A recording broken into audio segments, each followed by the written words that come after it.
My fellow Canadians, welcome back to your weekly Canadian Astrology Forecast for April 27th to May 3rd, 2026. My name's Adeana. I'm an intuitive astrologer. This week, we're not easing into anything. We are stepping directly into a moment of connection, intensity, and revelation. We are building off last week's major shift, where we had Uranus entering Gemini, activating Canada's third house of communication, media, and information. Now, this week is where the energy starts to take form. This is where we begin to understand what that disruption in communication actually means in real time. Because now we have Venus moving through Gemini, activating messaging and media, forming powerful alignments to Pluto and Aquarius, and bringing in themes of influence, control, and collective systems. At the same time, we hit a karmic turning point with the lunar nodes, followed by a deeply emotional full moon in Scorpio, and then Mercury grounding everything into Taurus. So the story of the week is very clear. This is about information, power, emotional truth, and real world consequences. And we are going to feel how all of those threads begin to intertwine. On April 28th, we have Venus in Gemini forming a trine to Pluto and Aquarius. This is one of the most important alignments of the week. Venus is in Canada's third house, which is all about values, agreements, money, and relationships being expressed through communication, media, and messaging. Pluto in the 11th house represents power, control, and transformation within systems, institutions, and the collective. And because this is a trine, this is a very easy flowing energy. It's not chaotic, it's not disruptive, it's strategic. This is power flowing through communication. The highest expression of this energy can look like incredibly effective messaging, strategic leadership, communication that mobilizes people, aligns communities, and brings clarity to complex situations. This is where influence is used with intention. But the shadow expression could be where things get more controlled. This is where messaging becomes curated, shaped, and designed to influence perception. This is where narratives are crafted very carefully, where what is being said is just as important as how it's being delivered. So for Canadians, the navigation here is simple but powerful. Pay attention to how something is being said, not just what is being said, because this is where communication becomes a tool of power. Then we get to April 29th, and this is where the energy tightens. We have Venus forming a T-square to the lunar nodes, activating a karmic crossroads. We have the South Node in Virgo in Canada's 6th house, representing old systems, bureaucracy, overanalysis, and the structures tied to work, healthcare, and public services.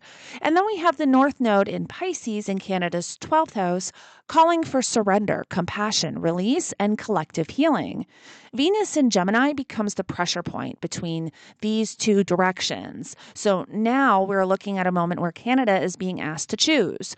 Do we hold on to control, logic, and systems that may be outdated, or do we move forward toward more fluid, more compassion, and something more aligned with collective healing?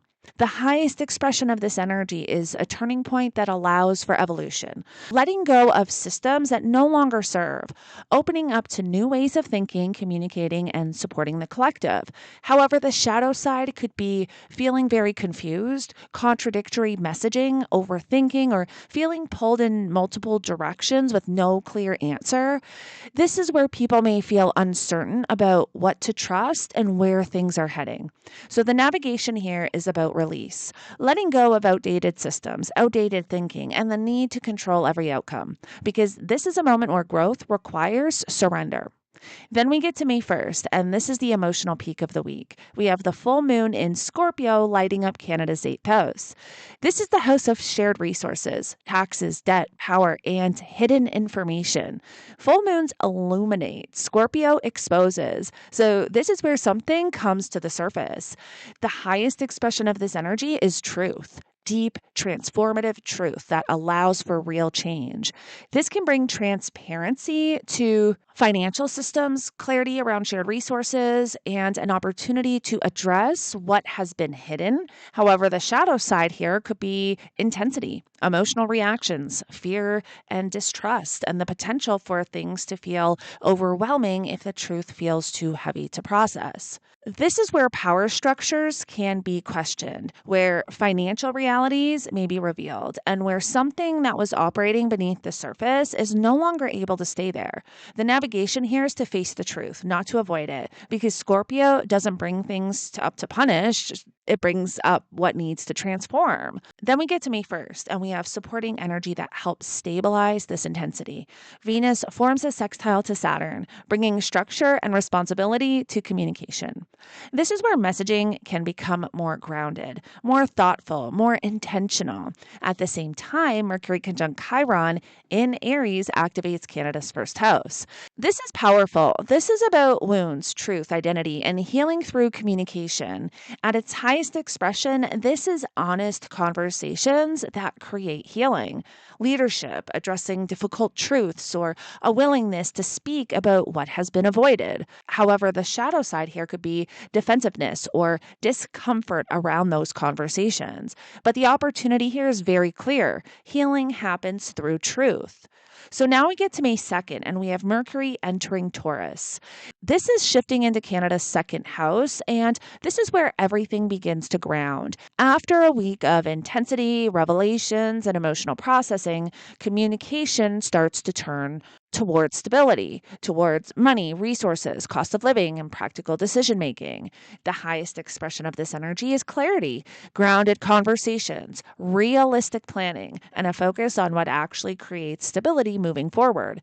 The shadow side, however, could feel slower, more rigid, or resistant to change.